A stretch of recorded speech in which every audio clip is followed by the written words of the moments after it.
સુરતના લીંબાયત વિસ્તારમાં રહેતી કવિતાબેન રવિન્દ્રભાઈ જગદેવ પોતાના કુટુંબ સાથે બહેનને મળવા નવસારી જવા નીકળી હતી.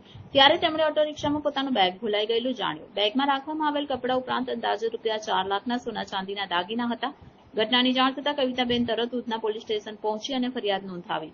ઉધના પોલીસ સ્ટેશનના પોલીસ ઇન્સ્પેક્ટર S.N. દેસાઈના માર્ગદર્શન હેઠળ police sub inspector M.K. Ishrani તથા સર્વેલન્સ ટીમના જવાનો head constable Manmohan Shivnarayan, police constable Bhaveshbhai Dulabhai અને નાગેન્દ્રસિંહ રાજેન્દ્રસિંહે ત્વરિત કાર્યવાહી શરૂ કરી. ટીમ દ્વારા ઉધના વિસ્તારમાં વિવિધ સીસીટીવી કેમેરાના ફૂટેજની ચોક્કસ તપાસ હાથ ધરવામાં આવી. ઓટો રિક્ષાની ઓળખ કર્યા બાદ તેની શોધખોળ કરી અંતે બેગ મળી આવી. તપાસ દરમિયાન બેગમાં રહેલ તમામ દાગીના અને સામાન સલામત હોવાનું જણાયું હતું.